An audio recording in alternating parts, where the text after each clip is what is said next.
Décidément, c'est toujours pareil en sport. Il y a toujours un Espagnol à la fin pour gagner. Mais l'équipe de France est vraiment celle qui a produit la plus forte impression sur ce Tour de l'Avenir. Et c'est très justement que Julien Alaphilippe s'est imposé sur le plateau des Glières et que l'équipe de France a remporté la Coupe des Nations. Pendant 5 étapes sur 6, Julien Alaphilippe a tourné, mais en vain, autour de la victoire. Il l'a finalement obtenu sur le terrain qu'il redoutait le plus, la haute montagne. Il s'est imposé en solitaire sur le plateau des Glières, mais sa victoire est aussi un peu, beaucoup, une victoire d'équipe.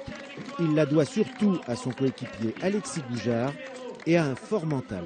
Franchement, c'est la première fois de ma vie que je vais aussi loin dans l'effort. Je pense qu'il n'aurait pas fallu 1 kilomètre de plus parce que j'ai vraiment tout donné. Et voilà, je tiens à dédier cette victoire à mes équipiers. Pour une fois, les Français, tout comme les autres favoris, se sont désintéressés de l'échappée initiale de 5 coureurs qui ne comptaient aucun grimpeur et aucun candidat au classement général.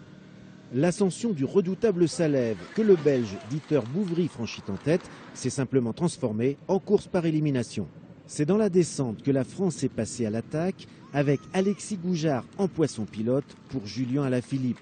Objectif, repousser le peloton maillot jaune à plus de 2 minutes au pied de la montée sur le plateau des Glières.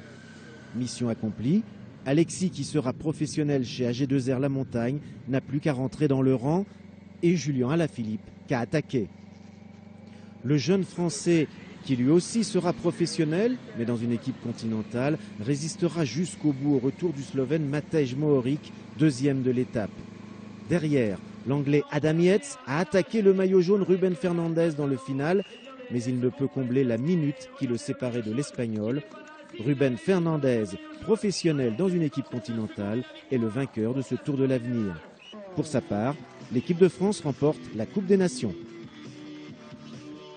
Nous vous l'avons déjà expliqué, les anciens champions cyclistes sont très nombreux à s'impliquer dans l'organisation des épreuves. Michael Buffaz, ancien porteur du maillot jaune sur le Tour de l'Ain, a rejoint le Tour de l'Avenir à la demande du syndicat d'initiative Savoie-Mont-Blanc.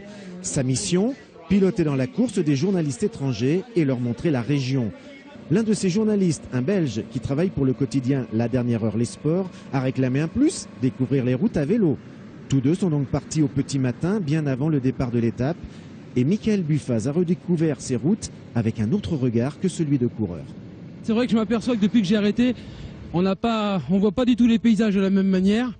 C'est vraiment, on va dire que maintenant j'apprécie beaucoup plus, à tel point qu'il y a des endroits où je m'y entraîne depuis 15 ans, des paysages que j'avais jamais vus. Et c'est comme des fois le regard d'un enfant, d'un gosse, quand il découvre le soleil se lever sur nos belles montagnes et toutes les différentes couleurs sur la journée, sur l'évolution d'une journée, c'est vraiment magnifique. Ce soir, sur le plateau des Glières, voici toutes les couleurs du Tour de l'Avenir 2013.